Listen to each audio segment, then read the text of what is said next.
Iya, dari lantai 4 Jalan Gajah Mada 8486 Semarang, 94.9 Good News FM.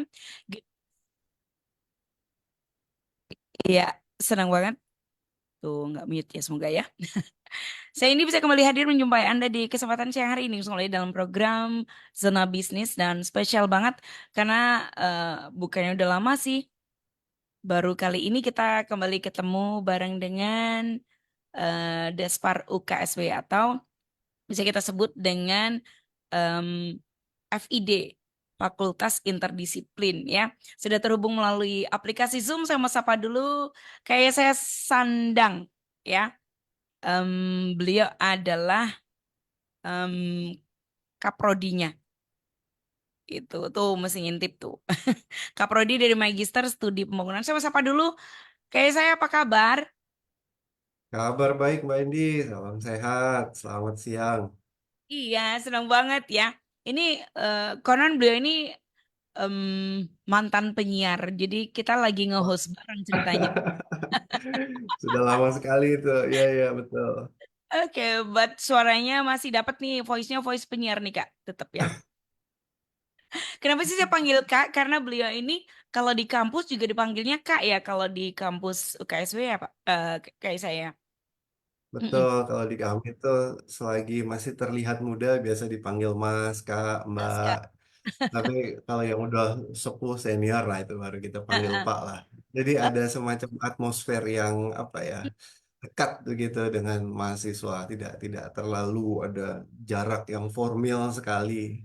Mm-mm. Tapi emang anak-anak sekarang treatmentnya mesti kayak gitu deh Kak, kayaknya ya. Mereka kan Betul, betul. berjarak itu, aduh kayaknya jauh banget untuk bisa ngambil apa namanya perhatiannya gitu juga kan susah. Mereka Betul. mesti akrab banget gitu ya Kak ya, of course ya. Ya. Siap. Iya, beliau ini adalah Kaprodi dari Magister Studi Pembangunan Fakultas Interdisiplin UKSW. Mungkin kita sering dengar iklannya, tapi senang banget bisa ngobrol bareng langsung sama beliau. Kak, mungkin boleh dibagikan nih buat Good News Family semua. Studi pembangunan ini mulai kapan mungkin atau kayak saya sendiri jadi dari alumni juga sih atau enggak? Eh, saya alumni UKSW, walaupun saya bukan apa namanya alumni studi pembangunan ya. Studi pembangunan di UKSW itu kan mulai berdiri sejak tahun 86 sebetulnya, Mhm. magister pertama kali. Baru Yes. kemudian belakangan itu ada program studi doktornya.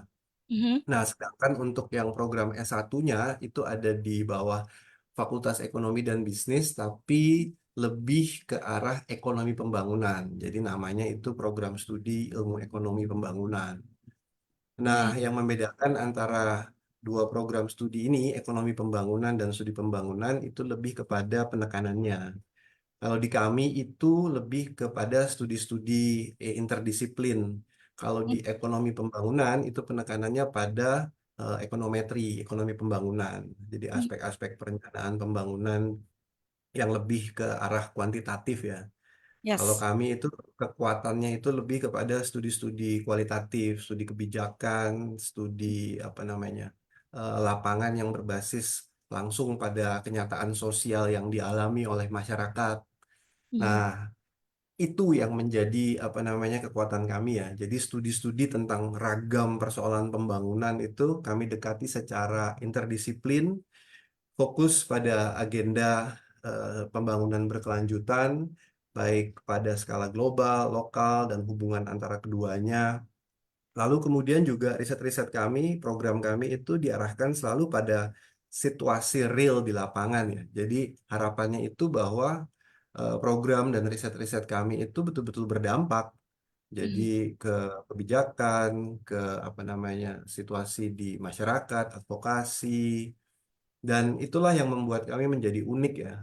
Aha. Mahasiswa kami juga dari latar belakang banyak sekali, latar belakang bidang ilmu yang beragam, dan profesi yang macam-macam dari jurnalis, ASN, legislatur, lalu kemudian aktivis LSM, pengusaha, dosen. Jadi kalau ketemu dalam satu angkatan itu dinamikanya luar biasa.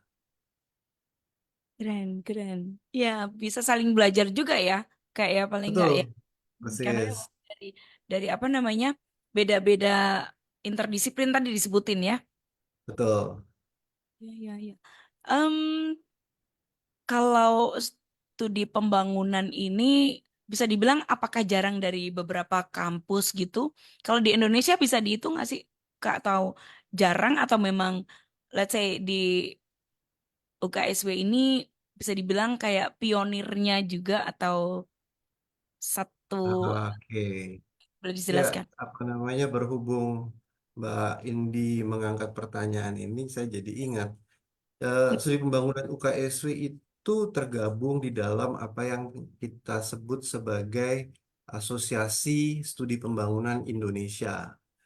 Nah, asosiasi ini itu ada banyak sekali sebetulnya program studi universitas yang mengelola program studi pembangunan di Indonesia. Itu diantaranya ada ITB, ITS, terus kemudian Andalas, Lambung Mangkurat, Samratulangi, dan banyak lainnya. Nah, ngomong-ngomong soal itu, tahun ini kami di apa namanya Development Studies Association Indonesia Mhm, itu mengadakan ini International Conference. Jadi kebetulan studi pembangunan UKSW itu ditunjuk jadi hostnya untuk mengadakan International Conference pertama DSA Indonesia. Temanya itu Global and Local Innovation for Sustainable Development, Embracing Uncertainty and Disruptive Future. Ini nanti dari seluruh penjuru benua ya, Asia, Asia Tenggara, Asia Pasifik, termasuk Australia. Ini harapannya bisa berkumpul, gabung nanti kita seminar, diskusi untuk membahas perkembangan terkini seputar persoalan-persoalan pembangunan. Ini nanti kegiatannya di bulan November. Mulai mhm, dari sekarang kami sudah buka call for abstract-nya. Nanti bisa lihat sendirilah di website fakultas kami mhm. fid.ksw.edu. Tuh, informasinya pasti udah kayak yang komplit plit plit ya. Nah, ini menarik sekali. Jadi udah ditunjuk. Tapi emang again kalau yang profilnya sendiri juga balik lagi ya sesuai dengan kebutuhan ya Kak ya. Tapi kebanyakan profil dari studi pembangunan ini mereka lulus langsung tetap lanjut karena mereka pasti sudah punya punya apa namanya profesi masing-masing kan ya Kak ya. Betul, jadi eh, alumni kami itu profilnya cukup beragam. Tadi kan saya sudah sampaikan dari banyak latar belakang eh, bidang ilmu. Nah, eh, ada yang memang latar belakangnya dosen, jadi setelah ambil S2 kembali ke kampus, lanjut S3. Tapi ada juga kemudian yang bekerja di apa namanya perusahaan-perusahaan swasta, seperti ada alumni kami ini jadi Community Relation Program Team Mhm, Leader di British Petroleum Indonesia, BP Indonesia. Lalu kemudian ada juga yang di NGO ya, UN Global Pulse. Ini ada salah satu alumni kami juga jadi Head Pulse Lab Jakarta. Nah, jadi dari gambaran ini saja bisa kita lihat eh, potret alumni studi pembangunan KSW, ya, baik di pemerintahan, di apa, swasta, maupun di NGO, maupun di perguruan tinggi. ya. Sehingga kiprahnya cukup luas dan jaringan alumninya itu masih terbangun baik sampai hari ini, sehingga kalau ada proyek-proyek yang terkait misalnya terkait dengan pengembangan kapasitas warga, program-program CSR swasta, lalu kemudian program-program pemerintah, atau ada agenda-agenda riset dari kampus yang terhubung dengan eh, apa Bappenas atau Bapeda. Alumni kita juga banyak yang di Bapeda. Jadi ini semua menjadi satu apa namanya kekuatan network gitu ya. Mhm. Betul, betul. Ya ini yang menarik sih ya. Karena masing-masing sudah punya apa namanya profesi masing-masing, kegiatan yang cukup kompeten di bidangnya. Dan ini studi pembangunan ini lebih ke memperlengkapi juga ya Kak ya, memantapkan gitu kan. Tapi ada step up juga bisa sih. Oke, kalau secara itu Kak, kurikulumnya mungkin kayak saya. Baik. Ya, Buat menarik ini pertanyaannya Mbak Indi, kurikulum. mm-mm, Jadi program S2 itu kan memang kita sudah umum ketahui ya, umumnya itu 2 tahun ya. mhm, Jadi kami mendesain program kami itu 2 tahun dengan harapan mahasiswa itu lulus tepat waktu. Di mhm, tahun pertama itu kita fokuskan semua pada mata kuliah fundamental sebagai basis dari ilmu level magister studi pembangunan. Jadi di mhm, sana nanti kita belajar tentang teori pembangunan, pembangunan dalam perspektif global, juga filsafat dan pembangunan berkelanjutan. Nah, lalu kemudian masuk di semester berikutnya itu kita mulai mendalami isu-isu pembangunan. Nah, nanti di sini kita lihat apa namanya ketersediaan load dosen dan minat dari mahasiswa itu sendiri. Kita punya banyak dosen yang pakar di bidang pembangunan pariwisata, mata pencaharian, UKM, perencanaan pembangunan, mitigasi bencana, gerakan sosial, penguatan kapasitas warga, gender, lingkungan dan pembangunan. Nah, ini semua nanti akan dialokasikan di semester berikutnya sebagai bagian dari mata kuliah pilihan yang bisa dipilih oleh mahasiswa. mhm, Plus diperkuat dengan metode penelitian. Kenapa metode penelitian? Ini melatih mahasiswa untuk menjadi lulusan yang siap memecahkan permasalahan pembangunan secara metodis. Jadi bukan cuma asal-asalan gitu kan, nggak berbasis data, nggak ada analisis yang tajam. Ini kekuatan kita juga di Magister Studi Pembangunan.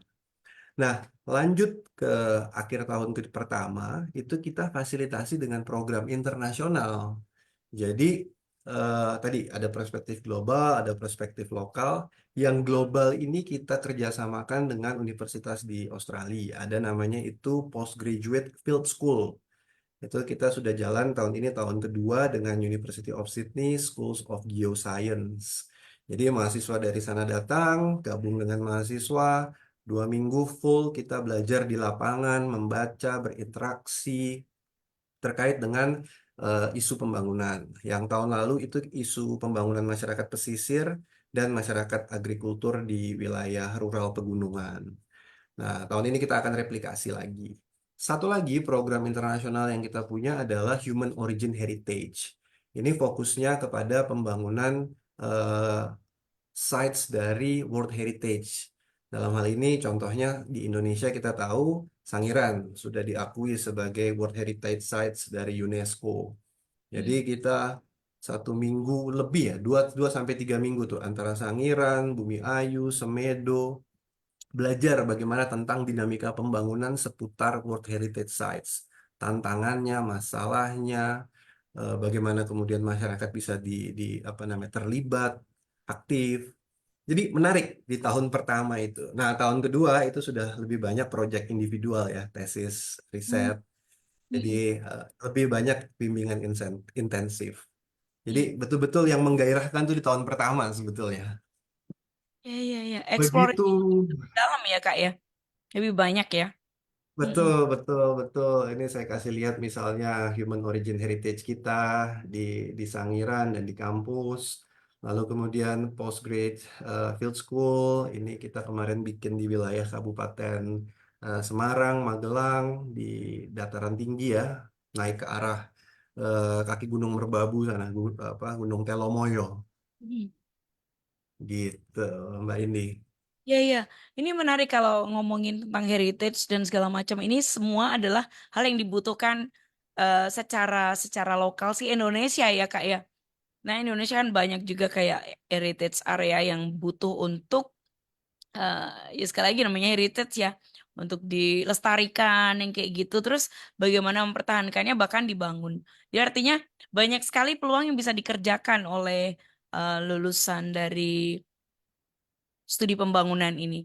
By the way Kak, 2 tahun itu selesainya tadi juga sempat disebutin bisa seputar apa sih pertukaran ya kayak gitu ya Kak ya, yang dari luar Australia tadi datang, kemudian yang kita juga kirim ke sana berarti dari UKSW ya, begitu Kak atau? Ada juga itu tergantung skema pendanaannya. Kalau eh, pas lagi ada terbuka lowongannya itu bisa kita kirimkan. Contohnya misalnya 2 tahun lalu itu tahun 2021 ada mahasiswa magister studi pembangunan dapat skema mobility grant itu dia Mhm. 2 bulan pergi ke Prancis. Jadi Oh, 1 bulan di kelas, 1 bulan di lapangan. Kurang lebih konsepnya sama tentang apa namanya World Heritage Site Development. iya, iya. Oke, ini yang menarik kurikulumnya seperti itu. Jadi banyak banyak prakteknya, sebenarnya basicnya praktek ya Kak ya. Lebih ke sana ya. Eh, Survei. bukan dalam arti praktek seperti pendidikan vokasi ya, lebih kepada mendekatkan apa yang kita pelajari itu dengan situasi real di lapangan. Iya, iya, setuju. Betul. Jadi penelitiannya tuh yang benar-benar ya tahu kondisinya seperti apa. Tadi disampaikan karena basicnya adalah yang paling menonjol adalah kuali itu tadi. Jadi lebih ngerti dengan detail sehingga kita bisa menerjemahkan yang terjadi di Persis. lapangan, ya kan? Lalu juga bagaimana menyelesaikannya, how to-nya tuh nggak berdasarkan data yang di otak-atik aja, tetapi benar-benar kita ngenalin gitu ya Kak ya. Ya, Wow, kurikulumnya tepat sekali. Ini Mbak Mbak ini bisa lanjut studi lagi nih Mbak ini. pengennya begitu sih Kak. Pengen coba waktunya ya. Ah, next deh. Next. Pengen banget sih, Kak. Karena kalau dengerin dari beberapa waktu yang lalu kan, asik yang dipelajarin gitu kan. Banyak sekali. Artinya, tidak melulu itu bisa diaplikasikan di pembangunan. Tapi dalam segala hal, kita udah punya kayak flowchartnya tuh udah jelas gitu kan ya. Nemuin sesuatu, kemudian bagaimana menyelesaikannya tuh kita udah ngerti kayak hierarkinya tuh dengan baik. Karena kita diajarin untuk meneliti dengan sedetail mungkin. Well, itu sedikit kurikulum yang disampaikan sama Kak Yesa dan juga tadi beberapa profil yang lulusannya itu wow banget ya, NGO terus beberapa juga ini menarik. Terus lagi em, apa ya kerjasama udah. Tesisnya juga tesis Kak. Ada pengganti tesis nggak sih? Karena sekarang lagi musim ya Nah, pengganti tesis. betul. Nah, ini orang Itu tuh biasanya Kak yang jadi momok ya. Kayak saya tahu nggak momok yang takut untuk ya di pasca itu ya tidak tesis gitu kan. Udah kayak yang takut duluan gitu ya. Em, betul betul. kan itu kalau di studi pembangunan sendiri seperti apa Kak? Baik, ini saya tunjukkan saja supaya tergambar dengan jelas sambil saya jelaskan ya. Jadi Asik.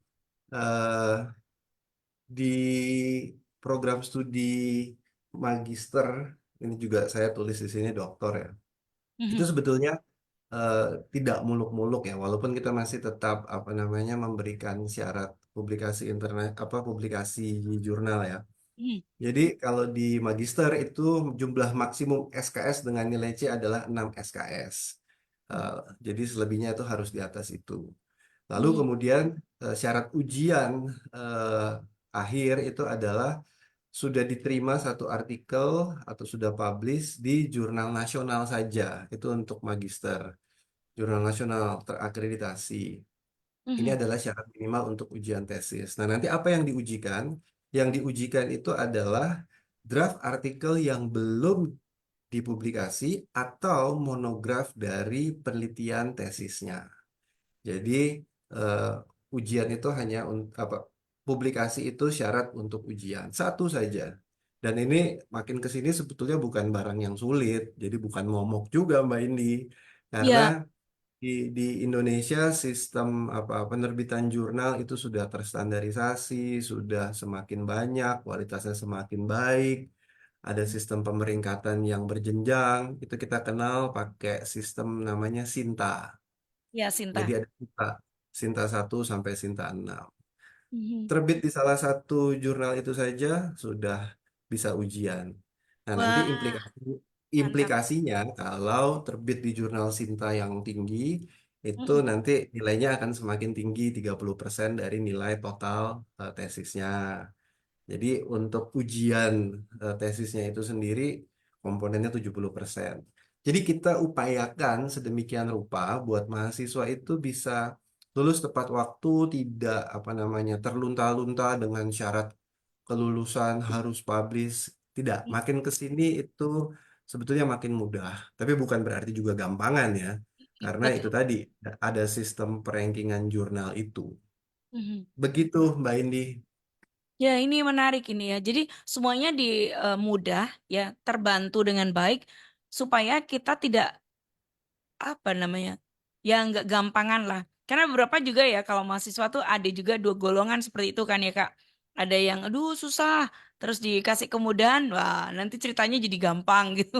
Bukan nih Gus Oli, ya jadi untuk yang niat banget nih bakalan sangat sangat sangat membantu, kerasa banget pasti ya untuk Anda yang sedang melanjutkan studi ini pasti kalau dengan aduh enak sekali, banyak sekali yang bisa membantu kita untuk mencapai kelulusan karena satu Betul. pembelajaran juga sudah asik duluan ya Kak ya.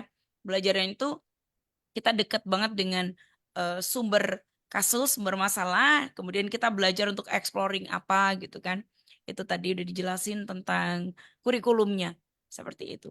Terus juga Tadi Mbak Indi ngomong-ngomong soal itu tadi apa sistem pembelajaran, saya jadi ingat. yes. Mm-mm. Ah, ini kan orang yang mau bergabung tuh kan latar belakang macam-macam. Kita mengenal ada dua model kan, yang part time Mm-mm. dan full time, yang penuh Yes. waktu dan paruh waktu. Mm. Jadi pasca pandemi kemarin itu sekarang dimungkinkan untuk semua program studi itu mengelola programnya secara hybrid dengan apa namanya monitor Oke. kualitas yang jelas ya. Jadi sekarang itu kita bisa hybrid itu prosentasenya 60-40. Jadi yang 60 itu kita kondisikan untuk dia onsite. Nah, itu di situ kita siasati dengan cara kita padatkan pertemuannya dalam 1 minggu. Nah, lebih daripada itu, sisa pertemuannya yang 40% sesi lainnya itu di eh, online. Nah, plus itu kan sudah termasuk dengan tugas-tugas mandiri dan lain sebagainya. Jadi dengan kata lain saya mau mengatakan bahwa program kita saat ini tuh sebetulnya kita coba dekatkan juga untuk mereka yang part-time. Ya. Hanya hanya itu tadi apa namanya harus ada alokasi waktu untuk izin atau tugas 1 minggu full untuk kelas blok. Kita menyebutnya kelas Oh, blok itu oke, daripada ada block teaching itu ya. Ya. betul gitu. Mm-mm. Nah, ini untuk memfasilitasi mereka yang part-time sambil bekerja begitu. Jadi Mm-mm. tidak 100% online, itu tidak boleh begitu. Mm-mm. Nah, karena Nah kita ini bukan menarik. kelas jarak jauh. Ada block teaching nih, Gun Lia. Jadi untuk Anda dimungkinkan juga kalau mungkin lokasinya ada berjauhan dari kampus ya Kak ya. Ya kan? Jadi Ya, tidak misalnya sebut saja tidak perlu kos lama ya. Kemungkinan betul sekali. tinggal di tempat saudara kalau misal ada keharusan untuk block teaching tadi full onsite ya Kak ya. Kalau yang online ini Betul. block teaching Kak. Bagaimana, Mbak Indi? Yang online-nya. Ada online Ya, nggak? Kalau hybrid kan separuhnya berarti ada onsite, kemudian ada yang eh, peserta ya, di ada yang online juga kan? Mm-mm. ya, ada yang online juga. Mm-mm, mm-mm. Itu juga sistemnya kayak block teaching juga. eh Kalau yang online itu kita ada jadwal reguler. Yang kita Hmm, padatkan blok itu eh, hanya yang di 1 minggu blok itu aja di setiap oh, semester. nah ini, Kecuali, kecuali hmm, loh Mbak Indi ya, kecuali yang tadi kelas internasional itu. Karena hmm, itu komitmen di lapangannya harus full. ya, Kalau yang postgraduate field school itu 2 minggu full ada di lapangan, sedangkan yang human origin heritage itu 3 minggu full di lapangan. ya. Itu sifatnya mata kuliah pilihan sih. Mhm, mhm. Ya, tapi justru ini yang sangat membantu untuk kita bisa merekam masalah dan menemukan masalah gitu ya Kak ya. Ya, Mm-mm. Oke, betul begitu. sistemnya sistem block teaching juga ada Gus Nur ya. Ini Oke, saya tunjukkan Mbak Indi misalnya yes. apa namanya eh, contoh kelas blok kita di semester antara ini. Mm-mm. Jadi itu dipadatkan begitu kan metodologi penelitian eh, berapa nih 11 sesi lalu kemudian dilanjutkan dengan 2 sesi mata kuliah pilihan masing-masing. Mm-mm. Jadi lebih daripada itu kembali ke apa namanya pengaturan eh, online. Iya, iya, iya. Gitu, Mbak Indi. Oke, yes. Kalau udah sampai metodologi penelitian tuh ya antara dua sih deg-degan, tapi senang juga karena dapet ilmunya. Gitu ya. Pokoknya habis dapat metodologi penelitian tuh harus buru-buru bikin gitu lah supaya nggak lupa gitu ya. Kayak Ya, iya, pengalaman nih Mbak Indi kayaknya. iya. Sedang Kak Oke. proses tapi berhenti terus nih masih di satu terus bergeser. Oke, baikin ke studi pembangunan. Jadi beberapa sudah ada kerjasama juga. Apa sih yang sekarang ini sedang di apa namanya yang kerjasama yang sedang terjalin dan memang lagi intens apa nih Kak? Kerjasama Ya yang ini sedang ini. kami Mm-mm. lagi mempersiapkan itu ya karena agenda yang menetap di program kami sampai tengah tahun ini itu field school tadi ya itu dengan University of Sydney tadi saya sudah sampaikan lalu kemudian yang HOH itu dengan eh, konsorsium perguruan tinggi di Eropa ya termasuk Prancis, Portugal, Italia. Jadi itu mitra-mitra internasional yang sedang kita apa terus kerjakan. Tapi juga di apa di sekeliling kita kita eh, itu tadi membangun hubungan dengan program-program studi yang sejenis ya di Mhm. Development Studies Indonesia itu asosiasinya. Jadi Mhm. kita sedang bersiap-siap untuk ini buat International Conference tahun ini. Ini persiapannya cukup panjang ya, karena kita harus apa namanya cukup matang persiapannya karena targetnya bukan cuma dari Indonesia kan, eh, dari banyak negara juga. Lalu Mhm. lebih daripada itu kita di kerjasama juga dengan ini ya gereja-gereja, lalu Mhm. kemudian dengan Bapeda, dinas-dinas terkait, dinas pariwisata, dinas lingkungan, lalu kemudian kerjasama dengan LSM, LSM, NGO.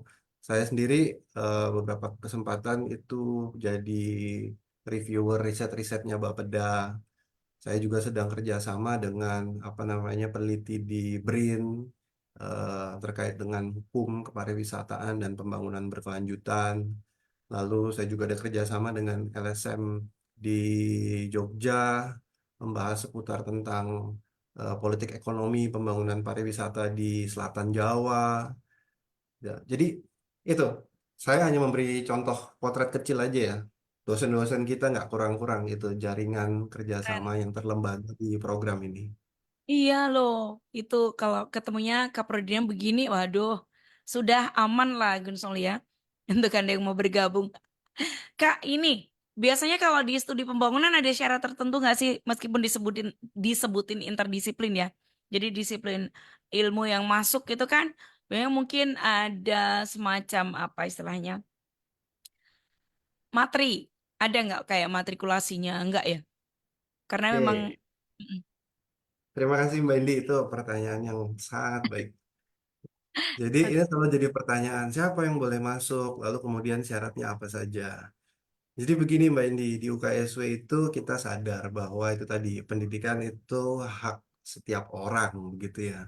Dan kita juga sadar bahwa ada kesenjangan apa namanya eh, pendidikan di banyak wilayah di Indonesia. Dengan demikian kita datang dengan sebuah kesadaran bahwa oke kita tidak mau muluk-muluk dengan standar yang tinggi, tetapi ini kemudian bukan berarti kita lost begitu ya. Kita proses sedemikian rupa mahasiswa kita. Kami berencana memang mulai tahun ajaran baru tahun ini itu akan mulai mengembalikan yang namanya matrikulasi. Matrikulasi itu lebih kepada study skill ya. Mhm. Jadi eh, memberikan satu apa pemahaman yang sama, kemampuan yang setara untuk setiap yang memulai program ini dengan skill-skill yang diperlukan untuk menempuh pembelajaran di level magister. Nah, itu jadi termasuk misalnya reading skill, critical thinking, writing, dan lain sebagainya. Baru kemudian setelah itu nanti masuk ke kurikulum yang tadi saya sudah jelaskan. Mhm. Jadi itu satu ya, apa namanya, siapapun yang mau mendaftar, jangan khawatir dengan latar belakangnya, silakan mendaftar. Nanti kan ada proses seleksi, ada proses syarat administrasi formal, wawancara. Ya. Nanti ketemu Kak Prodi tuh kalau pas wawancara tuh. Di situ nanti Oh, ngobrol pasti ada lebih nih detail tentang. ini Anda ya yang takut-takut tiba-tiba bisa yakin adem kalau Karena wawancara.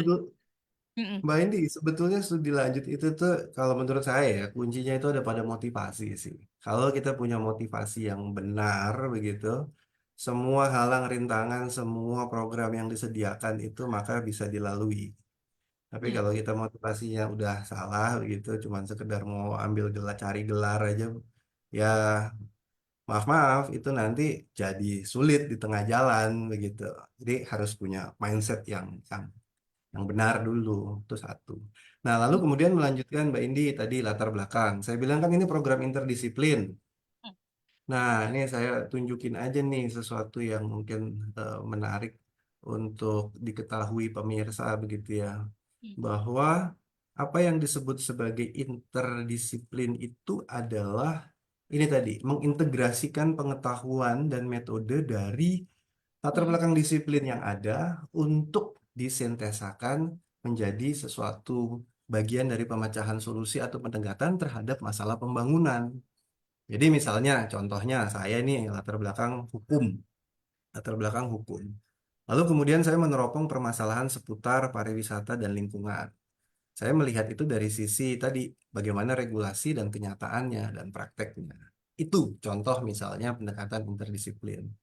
Jadi eh, contoh lain lagi misalnya ada yang dari latar belakang katakanlah bisnis gitu ya, mau mendalami tentang UKM, entrepreneurship, dikaitkan dengan bagaimana masyarakat-masyarakat di wilayah yang terpinggirkan bisa meningkatkan UKM mereka, kemampuan livelihood, mata pencaharian mereka. Nah, ini kan bisa dikombinasikan dengan isu-isu pembangunan. Jadi itu yang disebut sebagai interdisiplin. Jadi Mm. sekarang eranya itu ya masih ada sih ilmu monodisiplin, Mm. multidisiplin, cross disiplin. Tapi makin ke sini itu ya makin makin orang nggak bisa lagi terkotak-kotak pada silo-silo atau apa tadi benteng-benteng keilmuannya masing-masing. Permasalahan pembangunan itu permasalahan yang multidimensi, sangat kompleks. Nah, harapannya alumni kita, profil lulusan kita itu dalam dirinya itu punya kemampuan interdisiplin. Jadi kalau nanti dia bertemu dengan isu pembangunan, dia nggak cuma lihat pakai kacamata kuda, tapi dia bisa tahu, oh ini ada hubungannya dengan area-area lain. Dan dia punya kapasitas untuk menghubungkan itu semua. Begitu, Mbak Indi. Ah, keren banget. I got it sampai speechless nih. Breathless. Ya beneran loh. Kak, apa artinya? Mereka sudah dilatih sedemikian rupa namanya juga disiplin ilmu ya. Jadi kita memang didisiplin sedemikian rupa sehingga waktu lulus itu tanpa sadar kita sudah punya mindset yang berbeda. Nggak mengkotak-kotakan sesuatu tapi semuanya udah ngerti. Oh, ini bisa diambil dari angle ini sehingga ketajaman dari keputusan kita itu terbentuk gitu ya Kak. Kurang lebihnya. Persis. Iya. Asik. Aduh, menarik loh. Gus Noli ya. Ini kenapa kita perlu untuk belajar di sini ternyata itu banyak beberapa yang kita nggak sadar ketika ada di satu saja kita terus fokus. Iya bagus sih, tapi kita kurang punya wawasan yang cukup luas ketika menghadapi sesuatu yang istilahnya apa tuh ya, Kak? Global ya. Kayak apa Ya. namanya? Itu tagline-nya tuh menarik ya. Eh act, Rich tuh kan, Kak. Rich globally, act locally. Reach globally, act locally. Ini kan menarik banget kan. Jadi apa yang kita lakukan ini eh, lingkupnya itu kayaknya kecil, tapi sebenarnya kita bisa apa namanya reach globally gitu ya. Semuanya tuh bisa tercapai semuanya. Itu. Oke, apalagi ya Kak? Sudah kerjasamanya udah. Terus yang menarik itu tadi ya. Jadi interdisiplin itu yang dimaksud adalah supaya kita punya wawasan-wawasan yang cukup luas ketika kita bergabung di studi pembangunan ini. Kak, ya saya mungkin Satu ada lagi yang Mbak Indi mungkin. yes, silakan. Ada juga pertanyaan misalnya seputar beasiswa begitu ya. Oh, iya. Nah, Aduh Kak, iya lupa ini kalau sekolah itu pasti relate yang paling kenceng adalah kos itu biaya. Karena semuanya memutuskan sesuatu kan harus merancang nih Kak. Hmm, Kayak saya mesti lulus sekian tahun, lalu biaya yang harus saya sediakan sekian ya. Additional cost-nya seperti apa? Nah, silakan nih. Kayak saya mungkin hmm. informasikan. Baik, kalau dari sisi uang kuliah, saya eh, berani katakan bahwa eh, ini antitesis dari lagu yang lagi populer ya, boleh dibanding-banding ke. Kalau dari sisi uang kuliah silakan boleh dibandingkan lah. Artinya eh, Bukan kita jangan ada dibandingin ya Kak, tapi boleh enggak ya. boleh. Walaupun tahun ajaran baru ini kita sedang berpikir untuk sedikit naikin, tapi tetap saya kira masih ada dalam apa batas yang kompetitif ya dengan kualitas dan proses yang kita berikan. Mm-mm. Jadi itu sesuatu yang buat kami eh, jadi selling point lah. Nah, Mm-mm. lalu kemudian yang kedua soal beasiswa. Nah, memang harus diakui bahwa di kami porsi beasiswa pasca sarjana itu slotnya, kuotanya belum banyak. Eh, itu kita punya namanya beasiswa Noto Hamijoyo. Noto Hamijoyo itu adalah rektor pertama UKSW. Jadi Mm-mm. itu didedikasikan untuk beasiswa magister memang. Eh, tahun ajaran kemarin itu kita ada terima satu, lalu kemudian ada beberapa dengan kasus khusus ya. Jadi itu nanti dilihat kasus demi kasus sesuai dengan kebutuhan dan latar belakangnya masing-masing.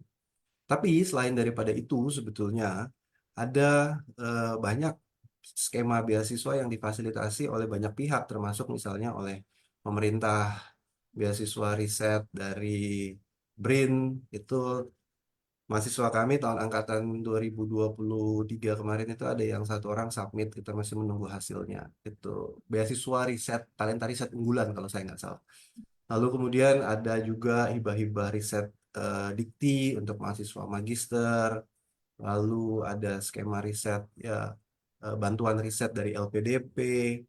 Jadi artinya di luar sana banyak sebetulnya dan kita siap memfasilitasi itu.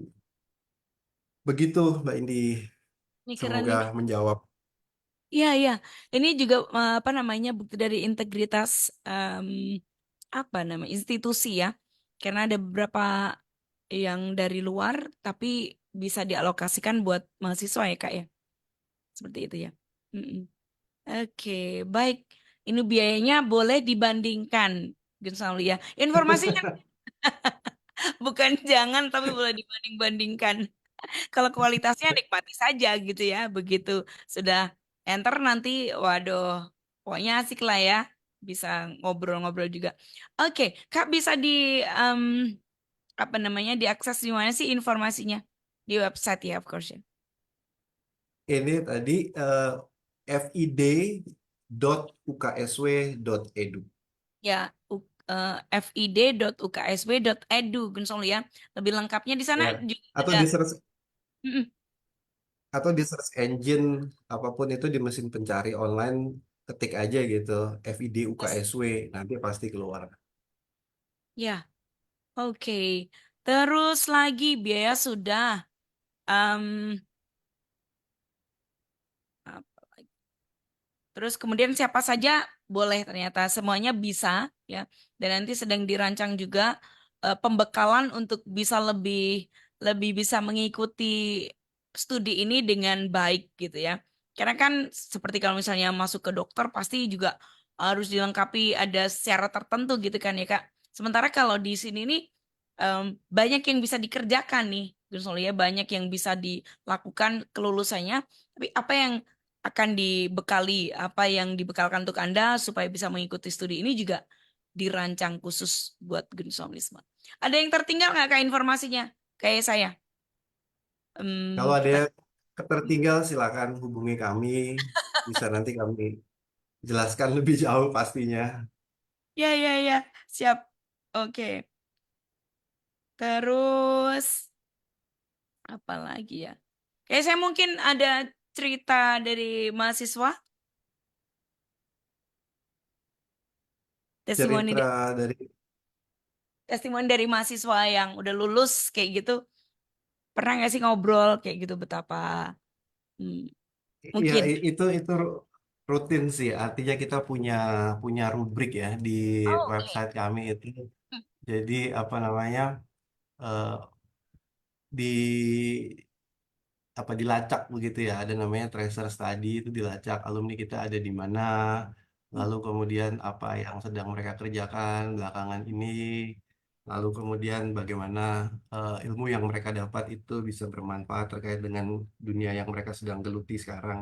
Mhm, Ini yang terbaru misalnya mhm, ada alumni kami itu jurnalis di TVRI NTT ya. Jadi oke. dia menyelesaikan latar belakangnya sosiologi, lalu kemudian ambil studi pembangunan. Nah, Mhm, terus dia bilang bahwa jadi lewat di studi pembangunan ini dia akhirnya harus apa ya berpikir mencari jawaban atas persoalan-persoalan di masyarakat yang dia amati kan sebagai jurnalis ini kan dia lihat kan fenomena-fenomena dia liput dia investigasi. Nah lewat studinya ini dia akhirnya bisa itu mulai menjawab persoalan-persoalan yang ditemukan di lapangan. Waktu itu dia meneliti tentang seputar apa, pilkada kalau saya tidak salah itu mhm, seputar politik lokal gitu. mhm, Nah ini testimoni dari salah satu mahasiswa yang ada di eh, jurnalisme gitu ya. mhm, Lalu kemudian ada lagi yang jadi dosen di salah satu politeknik pariwisata di Labuan Bajo. Ah, mhm, itu sekarang bahkan dia pegang posisi kunci sebagai kaprodi begitu kan. Ah, itu jadi bekal ilmunya dan juga dia alumni dari destinasi pariwisata di fakultas ini juga kan. Itu jadi kombinasi itu sarjana mhm. destinasi pariwisata, magister studi pembangunan konsentrasi pariwisata berkelanjutan. Ya itu, dia bisa membekali generasi muda di politekniknya di sana dalam Mhm. konteks isu-isu pembangunan pariwisata di wilayahnya di Labuan Bajo gitu. Iya, iya. Itu ada di Jadi apa namanya lokasinya juga lokasi kunci juga ya Kak ya. Kan di sana kan destinasi wisata yang sedang viral juga. Jadi kayak yang apa sih banyak yang bisa dipikirkan, banyak yang bisa dikembangkan gitu ya. Kalau di Labuan betul Bajo. dan ini maksudnya orang-orang semua yang apa ya yang ada di lapangan gitu loh. Yang langsung berhadapan dengan persoalan-persoalan pembangunan seperti pendidikan, pariwisata, politik, Terus, kemiskinan, apa keberlanjutan usaha kecil dan mikro. Jadi orang-orang yang betul bersentuhan dengan eh, tadi advokasi kebijakan, pendampingan masyarakat, bahkan membuat kebijakan, gitu loh, Pak Indi. betul. Saya ngebayangin kalau misalnya lebih banyak orang yang menyediakan diri untuk bergabung di studi pembangunan, waduh, ini Indonesia bakalan berkembang seperti apa karena secara apa namanya SDA juga udah luar biasa banget. Terus ada yang memikirkan itu Indonesia jadi keren banget pasti ya. Ya nggak sih Kak? Bener-bener yang reach global Betul. kan? Ya, artinya kita tidak mau mau mau ini ya apa namanya meninggikan diri di atas bukit gitu Yes. ya. Tapi pada Iya, iya. akhirnya kan apa namanya Bayangan saya sendiri Kak. bidang-bidang Mm-mm. bidang-bidang ilmu yang digeluti oleh banyak orang itu kan muara akhirnya kan memang menjawab persoalan-persoalan pembangunan ya, Yes. kesehatan, pendidikan, keuangan, perbankan, apapun itulah. Mm-mm, mm-mm. Nah, ya itu semua sekarang yang perlu kita apa namanya kita arahkan jadi satu kekuatan bersama. Nah, itu di kita itu kan makanya payung besarnya itu kan pembangunan berkelanjutan. Mm-mm. Itu yang sedang digaungkan juga oleh pemerintah dan apa namanya banyak lembaga-lembaga internasional. Apa yang Yes. disebut sebagai SDGs itu kan. Yes, SDGs, betul. Oke, mungkin bisa diulang kembali Kak. Fokus dari studi pembangunan sendiri kan tadi be- mencari permasalahan, kemudian kita bisa menemukan solusinya secara tepat, paling tidak bisa berkelanjutannya. Kayak saya mungkin bisa di repeat sedikit informasinya seputar fokus dari studi pembangunan ini membentuk mereka yang tadi berkecimpung di beberapa lini penting atau posisi-posisi kunci ekonomi, Ya, pendidikan, kesehatan gitu kan kayak. ya Kak ya. Mungkin Betul, akan seperti itu. persis. Heeh. Oke, jadi bagi kami fokusnya itu adalah mempelopori kajian pembangunan berkelanjutan ya. Ini Yes. melalui apa proses yang kita kembangkan, pengajaran, penelitian, pengabdian masyarakat, dan Mm-mm. program-program lainnya. Kami itu punya mimpi ya, visi kami itu adalah mewujudkan masyarakat yang adil, sejahtera, dan berkelanjutan. Ini kan bagian dari apa namanya kehadiran institusi pendidikan seperti kami di Indonesia lah. Nah, di sini kemudian kami apa namanya eh, menyelenggarakan program itu dengan merujuk pada perkembangan-perkembangan terkini, tapi dengan tidak ahistoris ya, tetap melacak apa namanya eh, orisinalitas, apa genealogis dan apa latar belakang historis dari sumber-sumber pemikiran terkait pembangunan berkelanjutan baik global maupun lokal, terutama dalam konteks masyarakat Indonesia. Harapannya lulusan kami itu kami desain sedemikian rupa dari latar belakang disiplin ilmu itu punya kemampuan untuk tadi memetakan, mendalami, meneliti tentang persoalan-persoalan pembangunan berkelanjutan melalui pendekatan interdisiplin. Jadi latar belakang ilmu, pengalaman yang mereka bawa itu tidak kita nafikan, tidak kita apa kesampingkan. Justru itu kita jadikan kekuatan.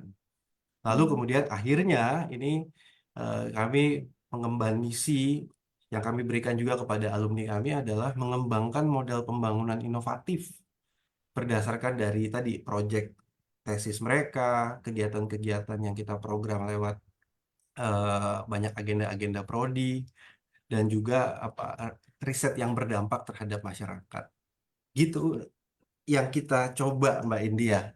Ya, iya, benar sekali. Jadi tidak dikesampingkan justru dari apa yang disiplin ilmu yang sudah Gunung ditempuh, tapi justru itu jadi kekuatan yang akan dikembangkan gitu ya Kak ya. Sis. Wah, bold banget ya.